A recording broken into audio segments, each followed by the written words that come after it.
You're listening to Ideal Practice, episode number 148. If you've been with me for any length of time, then you know that here on Ideal Practice, we are just as likely to talk about how your sun sign or your Enneagram type impacts your practice as your marketing strategy, right? Well, today I'm going to get personal. I'm going to share with you 3 of my own favorite energy tools that I use, not just for managing my practice, but for managing myself so that my practice is alive and filled with that good energy so that I can keep my vibrations high, because that impacts everything. And I want you to stick around to the end, because I do have a really fun little exercise that you can play with to try some of this out for yourself. It's going to be fun. So stay tuned.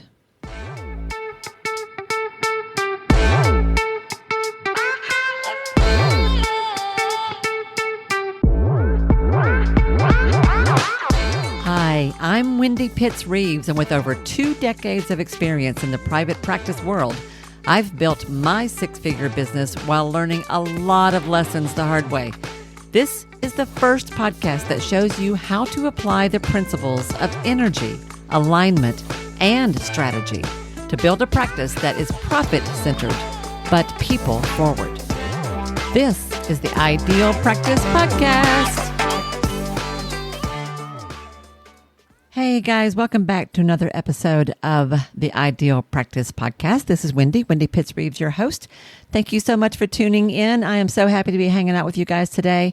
I know I say that every week, but it's true. I really am happy to be hanging out with you.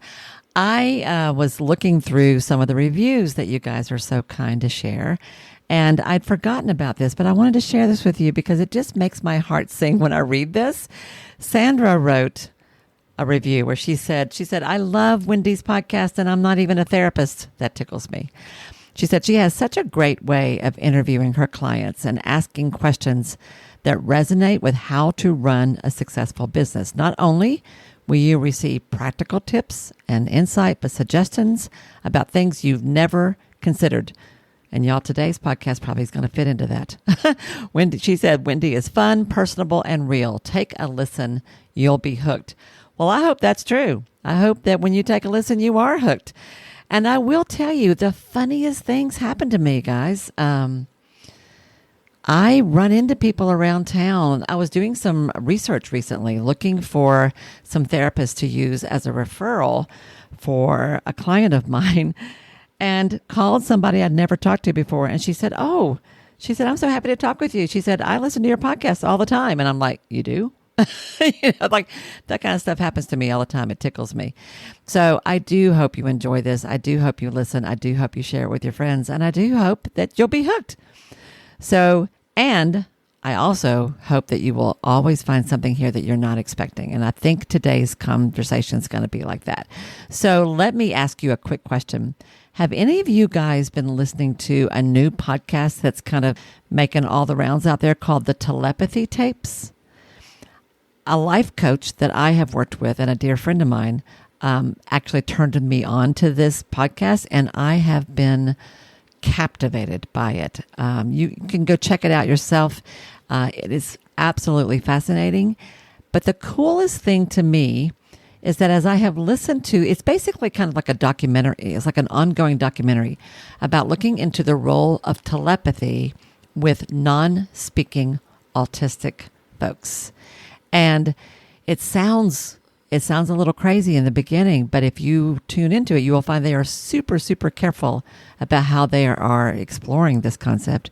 And everything about it just feels intuitively right for me. Even though I have not heard exactly some of this content before, it just makes perfect sense with other experiences that I've had and things that I have heard from my clients over the past 20 or 30 years. So it's fascinating. And it sort of fits exactly with where I want to go with you today. As I was thinking about that, I wanted to talk with you about the energy side of my practice, or what I jokingly call the woo side.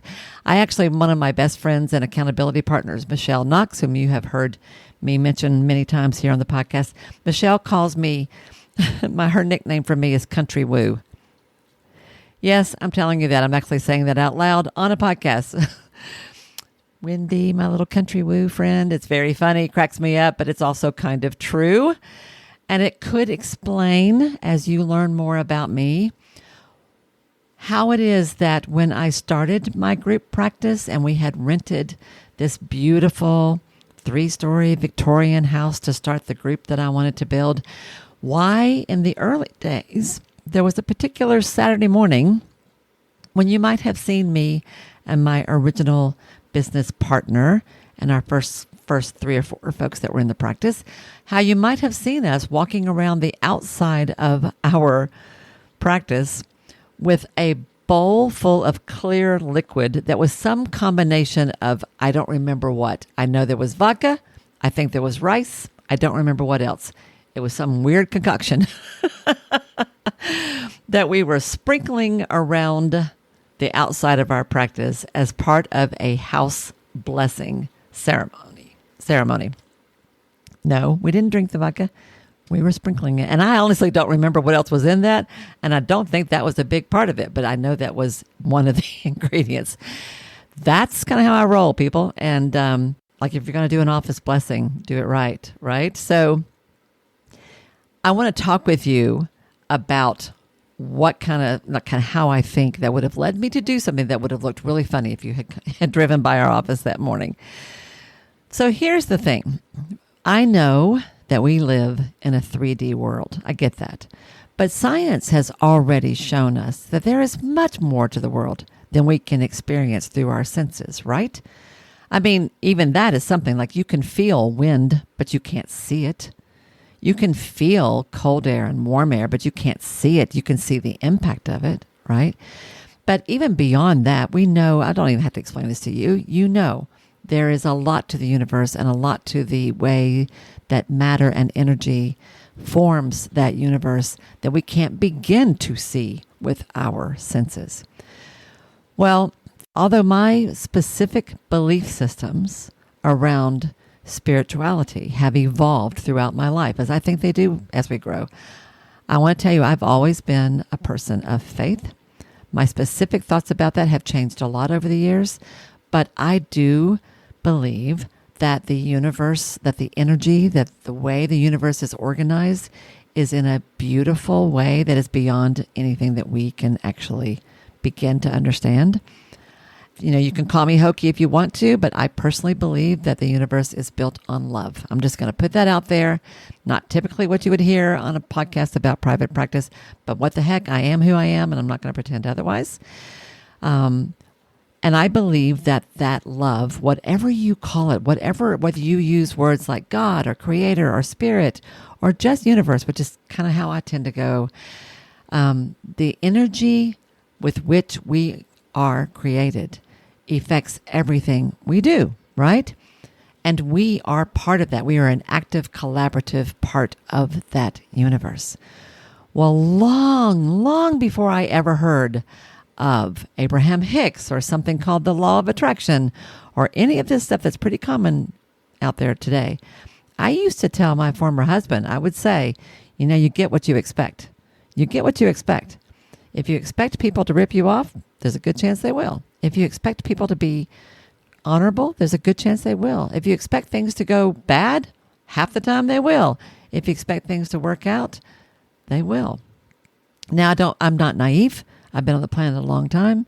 I'm not blind to the challenges that we all live with, but I really do believe that energy is everything. Energy is just everything. And y'all, we think we are all alone sometimes in what we're dealing with, but I don't think that's true.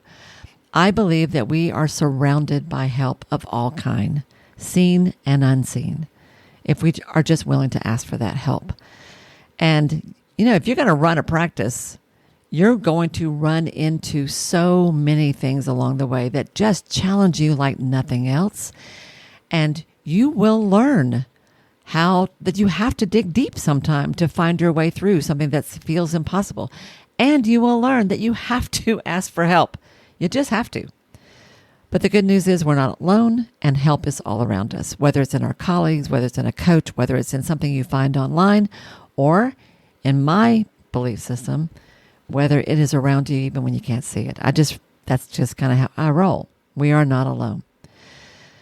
So I want to share with you today some of the ways that I think about this and practice this in my daily life. And let me just tell you real quick, if you love this and this sort of rocks for you and this is in alignment with how you think and you love hearing me talk about this, I'd love it if you'd share a review. Like, put your 2 cents worth out there and tell us what you think about this for the podcast. You can do that on Apple Podcasts. You can do that on Spotify. If you don't love this, you don't have to say a thing. You can just move right along to another podcast, which is fine too. But I think you guys are my people, and I have a feeling you're going to kind of roll with this. So I want to share 3 specific ways that I work with. I mean, there's lots of them, honestly, but 3 in particular things that I have practiced or explored in various ways throughout my professional career that I want to share with you. And the first one is the concept, the idea of feng shui. Now, if you've heard of this, you may be familiar with this. Feng shui is actually, I've heard it referred to as the Chinese art of placement. That's one way it's described. If this is completely new to you, I got to tell you a little story. So I had never heard of this concept. Let me just tell you real quick. Feng shui is spelled Feng. Second word, Shui. So if you look at it and you spelled it phonetically, it looks like feng shui, but it's pronounced feng shui. I had never heard of this concept. And if I had not experienced it before I had ever heard of it, I probably would have rolled my eyes a little bit at this, honestly.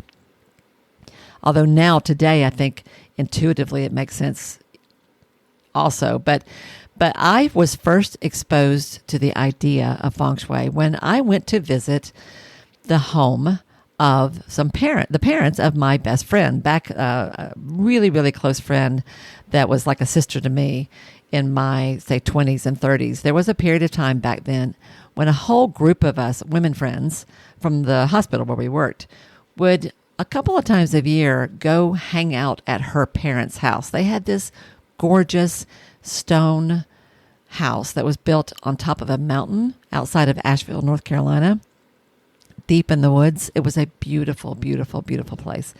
And they were lovely human beings who were fine with her bringing a group of us to crash their house for a weekend from time to time.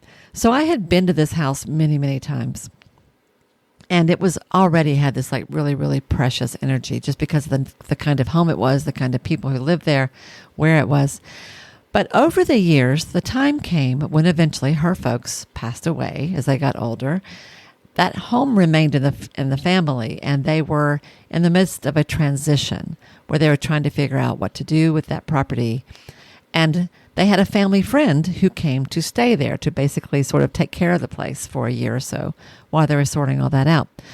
And our little group of women friends went to visit one weekend for our retreat that we would have from time to time. So we'd all been there plenty of times. And when we walked in and we met the woman who was taking care of the place, she was great. We were like, this is so great to meet you. And oh my gosh, what have you done? Because the house felt different. It didn't look any different at all. It looked completely the same. It looked exactly like it always looked. But something was different. It was almost tangible. We felt it as soon as we walked in. And I said to her, something's different. What have you done?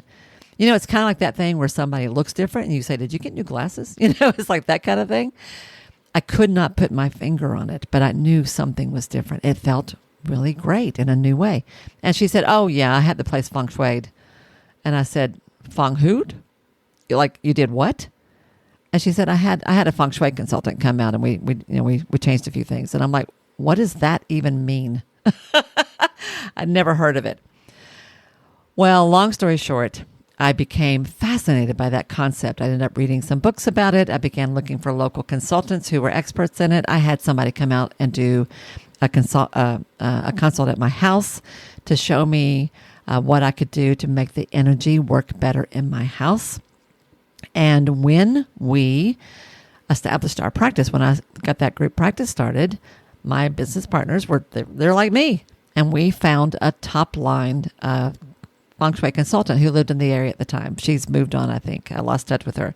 But she was great. And she came and basically met with us a few times and walked us through the building and told us how to set up the practice, the physical space, in a way that would be most conducive to the positive flow of energy. Now, I'll tell you that another way I've heard this explained to people is this is kind of funny, but it's that thing that happens when you're trying to hang a picture on the wall and like your spouse is hanging it and you're standing back looking at it and you're going, no, a little higher, a little further to the left. Hold on, just move that right-hand corner up a little bit. Just, you know what, about 1 more inch up. There, that's it, just right. It's that feeling you have that is partly based on what you see, but a lot based on your intuition. It feels right in a certain place. Same thing happens if you're rearranging your living room. Do you move your furniture around?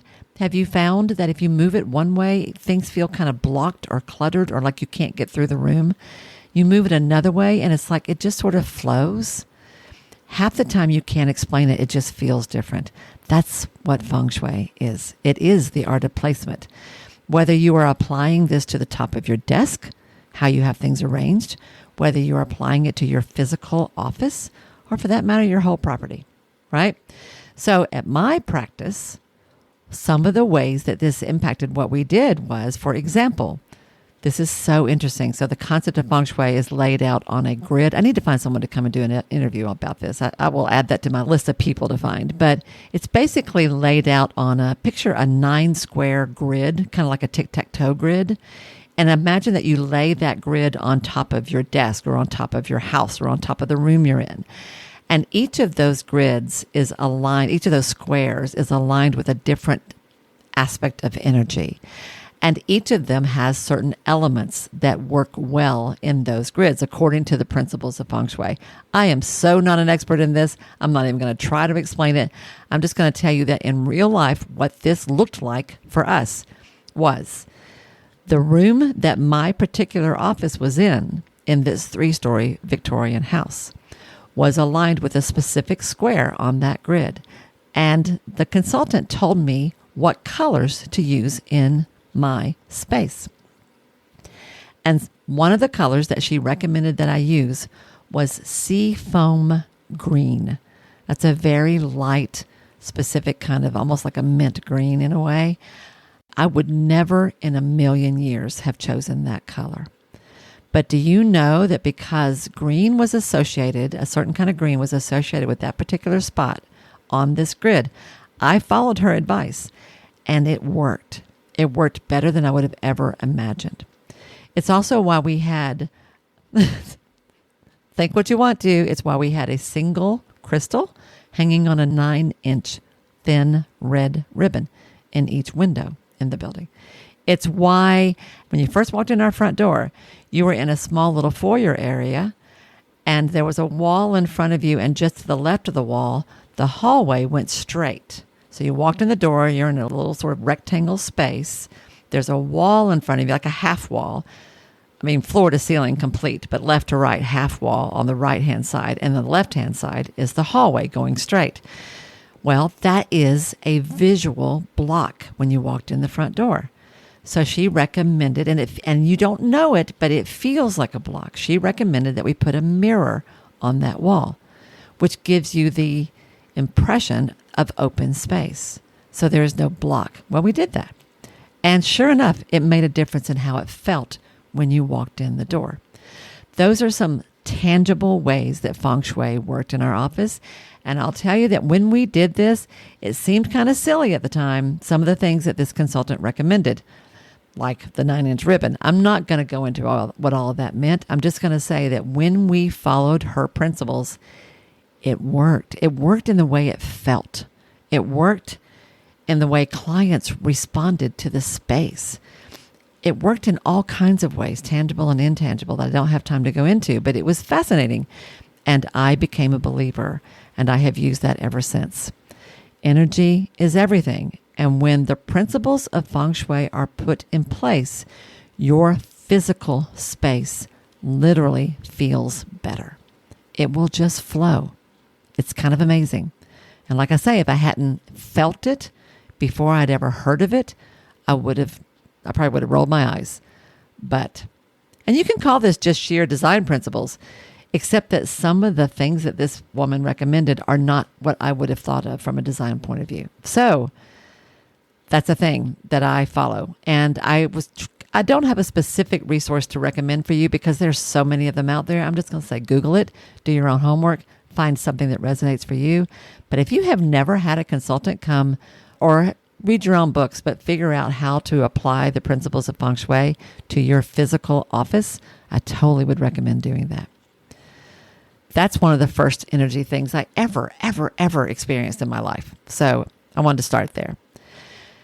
Now, a second tool that I use is the use of tarot oracle card decks. I actually had a local therapist who was new to the area that came to me for some, just to kind of help him get started and sort of help him sort of figure out the lay of the land in our community. And he, in one of our coffee meetings one time, he said, Wendy, I got a question for you. I actually use tarot sometime in my work with clients. Is that going to fly around here?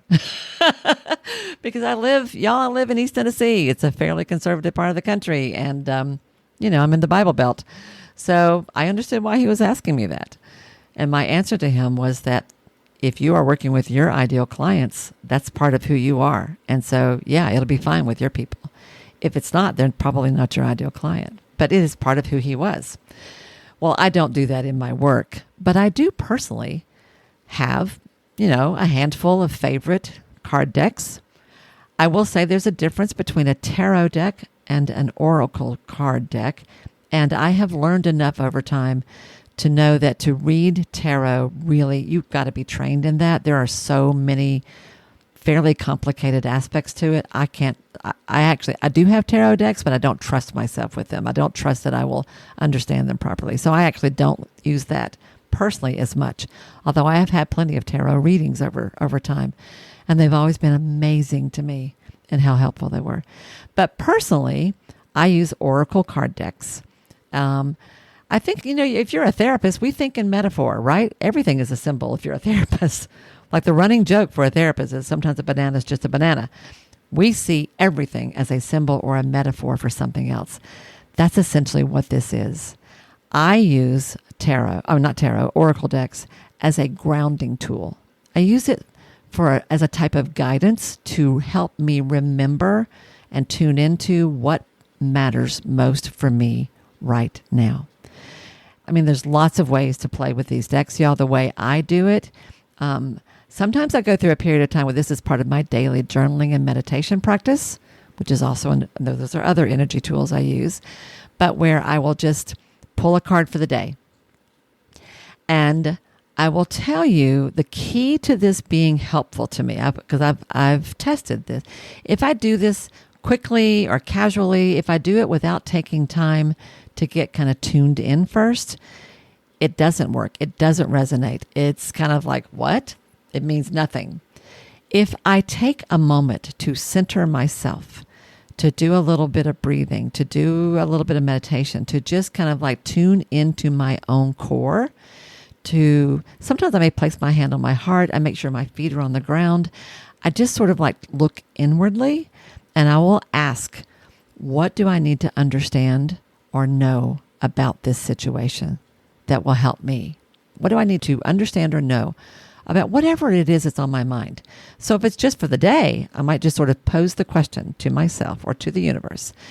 Help me understand, what is it I need to know or understand to make today a better day? Or what do I need to know, understand, be aware of to serve my clients better today? What do I need to know, understand, or be aware of to work with this energy or work with this problem or work with this situation in my life? And if I take the time to do that, and then I shuffle the cards and I just sort of trust my intuition, I will just randomly pull a card. And it is uncanny how helpful it will be. Like the message is like, oh, yeah, that makes perfect sense. that is probably exactly what I need to think about today. Or that is an awareness I need to hold on to today. Or that is a way of approaching this that makes a lot of sense. It's crazy. And sometimes if I have something really difficult going on, I will maybe pull a card, like a single card from 3 different decks. And inevitably, there will be a theme that ties them together. It's kind of crazy. But I have used this enough and tested it enough that I know when it's real and when it isn't. I know when it fits me and when it doesn't. Right? I know when to pay attention to it and when not to. And I tell you, it all comes down to energy and my own energy as I approach this. But I do use this. I use this as a tool to help me stay centered, grounded, and tuned into myself. So I'll share that with you. And I have several decks. I play with different ones over time. Sometimes I'm just ready for something new and I will buy a new one. But inevitably, I keep coming back to 2 in particular that have been especially helpful to me. My favorite is one called the Mystical Shaman Oracle Card Deck. I'll try to find a link to that and put that below if I can. It was designed by 3 people. Alberto Villoldo, I don't know how to pronounce this. Villoldo? It's Spanish, so I'm going to say it's Villoldo. Villoldo. Colette Baron Reed. I've seen a lot of her work, and her artwork is gorgeous. And Marcela Lobos. Those are the 3 people behind this one. But the Mystical Shaman Oracle Card Deck is my favorite. It has a real strong Native American sense to it, which resonates with me personally almost more than anything else. And then the second deck that I tend to lean on, it's one of my go-tos, is the Archangel Michael deck by Doreen Virtue. Now, Doreen Virtue has fallen out of favor in some ways, but this deck speaks to me. And that also leads me to another story. Archangel Michael, what the heck is that? If this is new to you, that's where I started with all this. Like, what? Okay, so the third process I use that I want to share with you is the idea of working with an energy healer. Now, an energy healer, and many of you can relate to this because you are these folks. They are folks who do Reiki, therapeutic massage. They may do acupuncture. They may do, there's countless versions of that. Feldenkrais. There's just tons and tons and tons of these different kinds of methods out there of helping you work with the energy systems in your body. Acupuncture is probably the most well-known, okay? So years ago, there was an energy healer in our community that a friend of mine, a colleague of mine, told me she went to all the time. Her name is Caroline, and my colleague said that Caroline had saved her. So my colleague had an old back injury from a rafting accident when she was young, and that old back injury would hurt her if she sat in a chair too long, like you would do if you're a therapist all day long. And Caroline was a licensed massage therapist and also an energy practitioner. And my colleague said that she couldn't function without Caroline, that she was her go-to. And I was like, well, that's awesome. Good to know. And this was a colleague that I trust completely who is not a flake. Okay. So I took her seriously when she said that this person had helped her. Well, I'd never done energy work. I didn't really know how that worked, but I trusted my colleague's recommendation. And so I began referring clients to this person. And I would say, I haven't done this myself, so take this for what it's worth. But if you're open to it, this might be something to explore. And I can't tell you how many people I had that I sent to her who had sometimes chronic health issues that she was able to help in a way that nothing else ever had, or who had some kind of emotional block or an energy issue that was showing up in their life that just psychotherapy alone was not touching, or was helping to a certain point but couldn't go all the way. And if I could send them to this person, like collaboratively, that turned into a really cool thing. And then the day came when I myself got sick.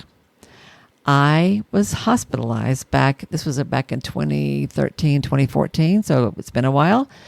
And I developed, long story short, it turned out to be unexplained anemia. Didn't know what it was at the time, was kind of scary, got really sick, was like, could have been potentially life-threatening because my hemoglobin count was so low, it was dangerous.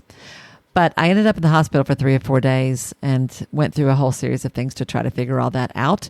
And when I came out of that experience, at that point, I was single. I was responsible for everything in my life, and the cavalry was not coming to rescue me.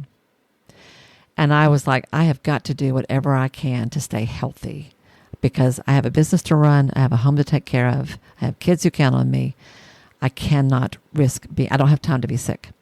So under the umbrella of leave no stone unturned, I went to see Caroline. I'm like, okay, I've been sending everybody else to her. I should go.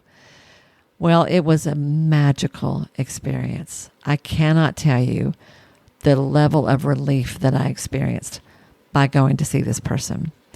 I'd never had a Reiki. I'm not a huge fan of massage, y'all. I know that's a go-to for a lot of people. I've tried that. That doesn't really click for me.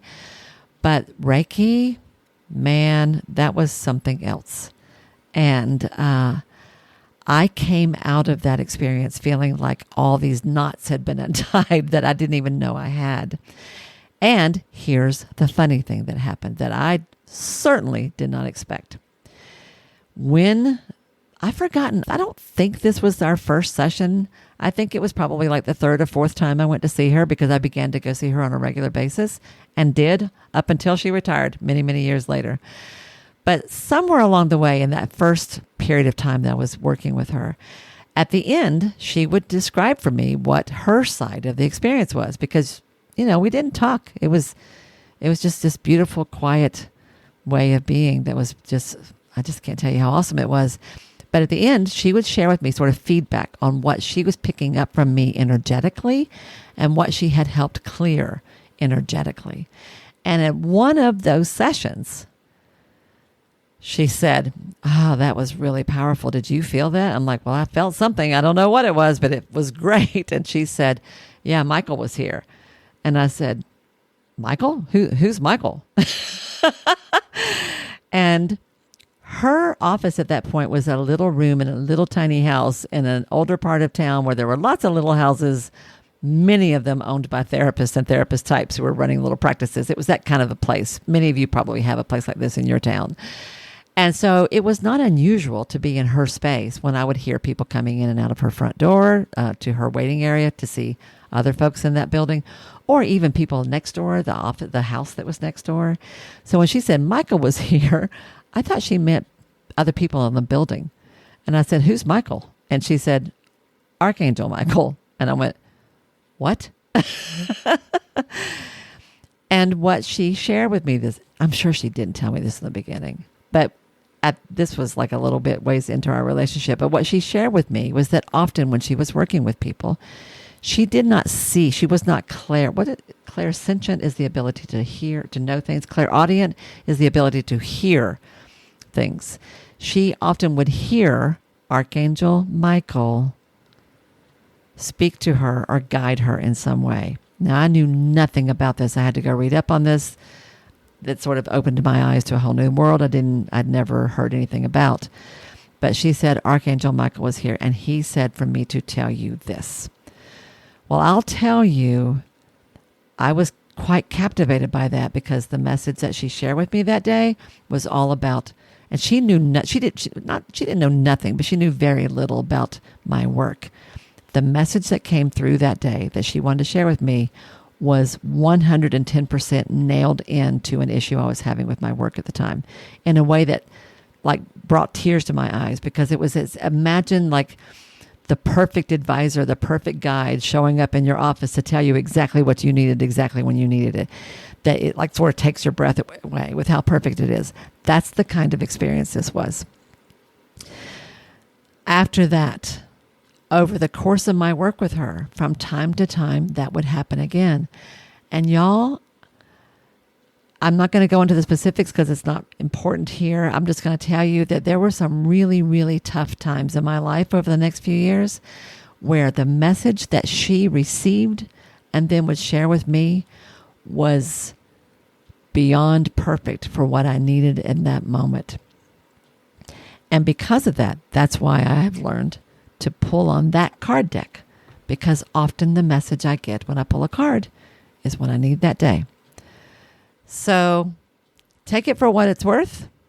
That's just sort of a high overview of some of the ways that I think and the ways that I work. It's not for everybody, but it works for me. And I want to be real with you, and I want you to know who I am, because you should know anybody you're listening to or learning from or taking any kind of guidance from. You need to know where they come from. So I want you to know that that's where I come from. Take it for what it's worth. But if you are intrigued by this, or if you have a story like this that you want to share with me, I would love to hear it.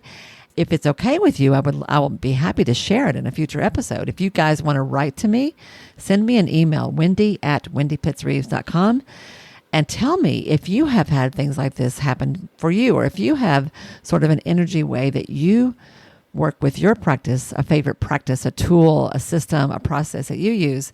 Tell me about it. And if you have a story about how it's worked for you, I'd love to hear that. And with your permission, I'd love to share it. So I'll leave that up to you, but that would be super cool to hear. What I want to do is I want to close here with a story that, it is what it is. It's just a great story I got to share with you that started something in my life that has become kind of an ongoing, fun way that this shows up for me. So several years ago, I was in Louisville, Kentucky. I went up there for a training, a PESI workshop. Y'all familiar with that? PESI, PESI workshop. I was up there. At that particular workshop, I was the volunteer who helped run it, like facilitate it. They always ask somebody to do that. That's why I was there. So I was the person you checked in with at the workshop, all that kind of stuff. I kind of managed it. And I was there for maybe 3 days, something like I've forgotten now, but basically a weekend. And I ended up with a great parking spot that was right across the parking lot to the entrance of the hotel where I was staying and where the workshop was. It was a perfect spot, like right out the front door, straight across like 10 feet, and there's my car. And this hotel was on the edge of a sort of a shopping center, so that with lots and lots of little stores. So that parking lot was really pretty crammed full most of the time, which is why getting that perfect spot was great. And when I got that spot, I parked there. I don't remember the day. I'm going to say this was like a Friday and the workshop was Saturday and I left on Sunday. Let's say that. So I parked there on Friday and I did not move my car. Like once I was there, I stayed there. It was stayed there all day Friday night, Saturday, all through the workshop. I didn't want to lose that perfect spot. And then when the workshop was over at the end of the training, I was ready to kind of get out of there and I wanted to go somewhere. So I went out to my car and I hated to give up that perfect spot. But the training was over. It didn't matter if I had to park somewhere far away. It was fine. And I took myself out to eat. While I was out to dinner, just enjoying that feeling that you have when something is done for the weekend, it started raining. And it started raining hard. And when I went back to, got back in my car and went back to the hotel, I was like, oh man, I'm going to lose my spot. I'm going to have to walk in this rain and I'm going to have to walk a long way. And sure enough, I pulled around to where that perfect spot was, and there was a car in my spot. Well, darn it. I drove past it, went on down a little ways, and ran out of room. Like it was like a dead end in this little shopping center. Turned around and started to come back. And as I was coming back, that very car that was in the spot I had, backed out of that spot. Well, that was handy. And I just sort of silently said, thank you, driver. Thank you, whoever did that. Like that was kind of fun. So that car pulls out and I pulled in literally at the same time. Like as they were pulling out, I pulled right in behind them and I got the exact same spot back in a packed parking lot. Now here's the kicker. At that time, I drove a black Hyundai Sonata. I don't have that anymore, but that was the car I had at the time. I loved that car. It was a stick shift. It was classy. It had lots of room. It drove like a dream. I loved that car. The car that was parked in that spot that pulled out was a black Hyundai Sonata. I kid you not. It was as if my alter ego was saving the spot for me. Now, is that not just the coolest thing you've ever heard? Could be total coincidence. Or not. But after that, I started thanking the angels when I got a good parking spot. And that has become a thing over time. Today, I often will tell people who ride with me, oh, don't worry about parking. I have parking angels. We always get a great spot. And y'all, people who ride with me will tell you it's true. Like, it's not 100% of the time, but I bet it's 97, 98% of the time. I almost always get kind of an amazingly good parking spot, often right by the front door. Or right where there's shade and there wasn't any, or right, I can't even describe it, but it's just sort of kind of crazy how often it works out that way. So it's become a running joke that is sort of a joke and sort of real, where I will talk about my parking angels. So here's my invitation to you, and I'm telling you, talk to my friends, they will tell you it's true. I invite you to have sort of a sense of curiosity and just play with this. Play with red lights. Ask whatever your guides, your angels, your spirit guides, the universe, whatever language you want to use, be as playful as you want. Ask energy to help you catch the lights when they're green. Or, like me, ask your angels to help you find a good parking spot. Ask the universe for help with something that doesn't matter. This is the key. Something that has no emotional charge to it, because that is the key. For energy to work, I believe, like we have to be open to the receiving of it, right? And when we have a lot of emotion around it, it's harder to do. There's lots of ways we'll talk about that here on this podcast, and lots of ways you can hear that in other places. But what I invite you to do is start playing with green lights or with parking and ask the universe for help. And just notice your energy as you do this and notice the results that you get. Try to be playful. Try to be curious. Treat it as a game. Have a good laugh if it works. Heck, have a good laugh if it doesn't. See what you notice. That's my little fun challenge I want to offer you today. So I hope this has been fun for you. I hope it's intriguing. If this is like not your thing, that's perfectly fine. But if this is your thing, I hope this is kind of giving you some encouragement to honor that part of you, because it certainly has been a really, really important and helpful, soothing, comforting, seriously helpful part of my own life and my work as a practice owner. Well, that's what I got for you today, my friends. Thanks for sticking with me all the way through this. Thanks for having an open mind. Thanks for having a sense of humor. And thank you always for listening. I really, really appreciate it. Have a great week, everybody. I hope the energy is flowing for you this week, too, in all the best ways. And I will see you next time right here on the Ideal Practice Podcast. Bye now. Hey, y'all. If this program has become important to you, if Ideal Practice matters, it would mean so much to me if you'd be willing to take just a minute to do one or two of the following things. First of all, would you follow or subscribe to the show here at Ideal Practice? Following me helps you because you'll never miss an episode, but it helps me as well for all kinds of reasons. To do that, all you have to do is go to the show page for Ideal Practice on Apple Podcasts or Spotify or wherever you listen to podcasts. There, just click on the plus sign that you'll usually find in the top right-hand corner, or click on the word follow that you're going to find somewhere there on that page.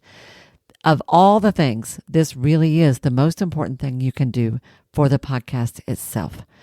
While you're there, it would be extra special if you would be willing to give me a 5-star rating, and even better than that, a review with your own words. Your words matter. And when you write what you feel, what you think, you uplift and encourage others. And I love that. If you want to go a step further than that, take your favorite episode or two, one of the ones that has meant a lot to you, and share it with a friend. Could you do one or two of those things for me? I promise I will love you forever. You guys matter to me, and I value your support more than I can possibly say.